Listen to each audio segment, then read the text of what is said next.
প্রিয় নবীকে আমরা কেন জানব?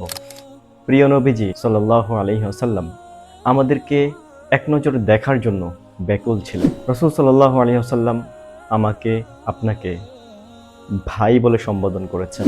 দুনিয়ার রঙ্গমঞ্চ আমাদেরকে আমাদের নবী থেকে, আমাদের প্রিয়জন থেকে ভুলিয়ে রেখেছে।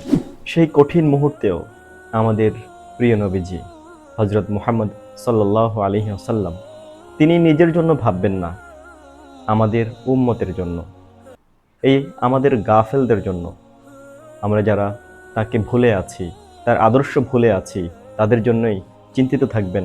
তিনি বলতে থাকবেন, ইয়া রব উম্মতি উম্মতি, হে আল্লাহ আমার উম্মতের কি হবে, আমার উম্মতের কি হবে।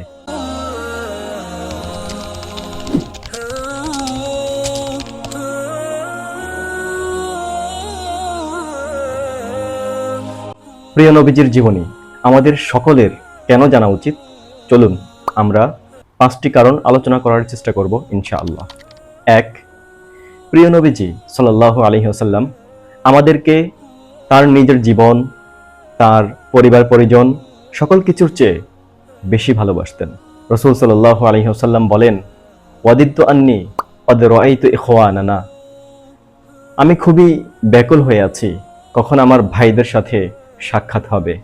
সাহাবায়ে কেরাম রাদিয়াল্লাহু আনহুম রাসূলকে বললেন, ইয়া রাসূলুল্লাহ আমরা তো আপনার ভাই। রাসূল সাল্লাল্লাহু আলাইহি ওয়াসাল্লাম তাদেরকে প্রত্যুত্তরে বললেন, আনতুম আসহাবি ওয়া ইখওয়ানুনা আল্লাযীনা লাম ইয়াতু বা'দু, তোমরা তো আমার সাহাবী, আমার সাথী, আমার ভাই যারা এখনো আসেনি। একটু লক্ষ্য করুন, রাসূল সাল্লাল্লাহু আলাইহি ওয়াসাল্লাম আমাদেরকে দেখার জন্য, আমাদেরকে সাক্ষাৎ পাওয়ার জন্য কতটা ব্যাকুল ছিলেন।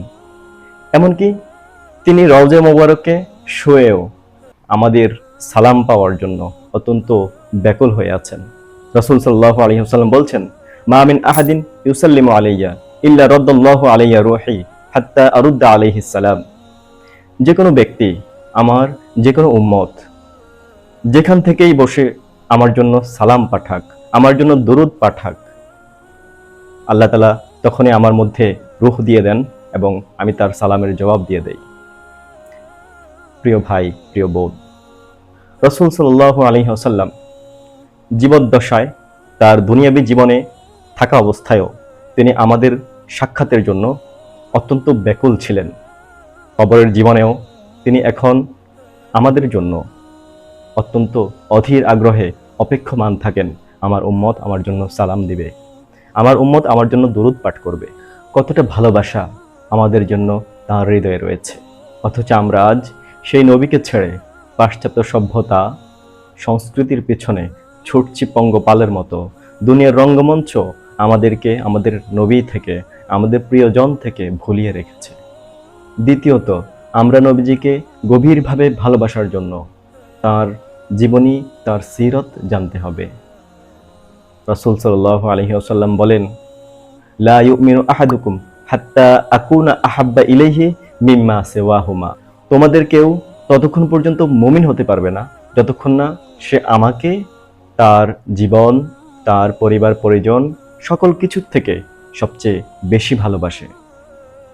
তো রাসূল সাল্লাল্লাহু আলাইহি ওয়াসাল্লামকে অধিক পরিমাণে ভালোবাসতে হলে তার জীবনী সম্পর্কে আমাদের জানা উচিত। তৃতীয় কারণ, আল্লাহর ভালোবাসা পাওয়ার জন্য। আমরা যদি আল্লাহর ভালোবাসা পেতে চাই, আল্লাহ তাআলা বলতেছেন, ইন কুনতুম তুহিব্বুনাল্লাহ ফাত্তাবিউনি ইউহিব্বুকুমুল্লাহ, তোমরা যদি আল্লাহকে ভালোবাসতে চাও তাহলে রাসূলের অনুসরণ করো, আল্লাহ তোমাদেরকে ভালোবাসবেন। চতুর্থ কারণ, দুনিয়ায় শান্তি পাওয়ার জন্য।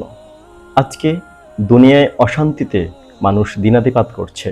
আমাদের ব্যক্তি জীবন, পারিবারিক জীবন, দাম্পত্য জীবন, সামাজিক জীবন, রাষ্ট্রীয় জীবন, রাজনৈতিক জীবন, আন্তর্জাতিক জীবন, সব ক্ষেত্রে যদি আমাদের শান্তি পেতে হয়, সমাজে শান্তি প্রতিষ্ঠা করতে হয়, রাষ্ট্রে শান্তি প্রতিষ্ঠা করতে হয়, সারা পৃথিবীতে শান্তি প্রতিষ্ঠা করতে হয়, তাহলে অবশ্যই রাসূল সাল্লাল্লাহু আলাইহি ওয়াসাল্লামের জীবনী থেকে আদর্শ গ্রহণ করতে হবে। আল্লাহ তাআলা বলছেন, লাকাদ কানা লাকুম ফি রাসূলিল্লাহি উসওয়াতুন হাসানাহ, তোমাদের জন্য সর্বোচ্চ আদর্শ রাসূলের মাঝে রয়েছে।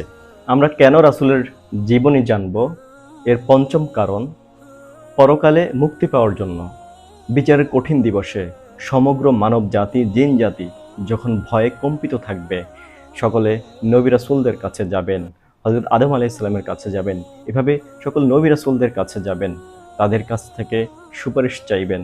তখন প্রত্যেকেই ইয়া নফসি করতে থাকবেন, প্রত্যেকেই নিজেকে নিয়ে ব্যস্ত থাকবেন। তখন তারা সবাই কম্পিত থাকবেন আল্লাহ রাব্বুল আলামিন তাদের জন্য কি ফয়সালা করেন।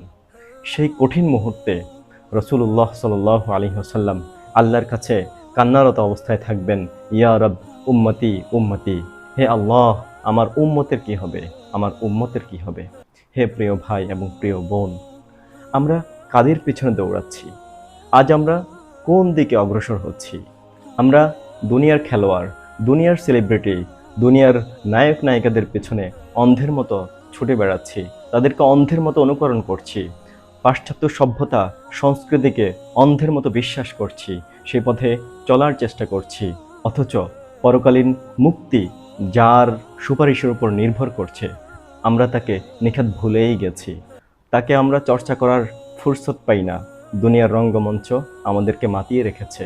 হে প্রিয় ভাই এবং প্রিয় বোন, আসুন আমরা দুনিয়ার গোলক ধাঁধা থেকে বের হয়ে আসার চেষ্টা করি। আমাদের প্রিয় নবীজি সাল্লাল্লাহু আলাইহি ওয়াসাল্লামের জীবনী সংক্ষিপ্ত হলেও জানার চেষ্টা করি। বই পড়ার মাধ্যমে, লেকচার শোনার মাধ্যমে সেই জানার চেষ্টা অব্যাহত রাখি। তাহলে ইনশাআল্লাহ আল্লাহ তাআলা আমাদের জন্য দুনিয়া এবং পরকালকে সহজ করে দেবেন ইনশাআল্লাহ।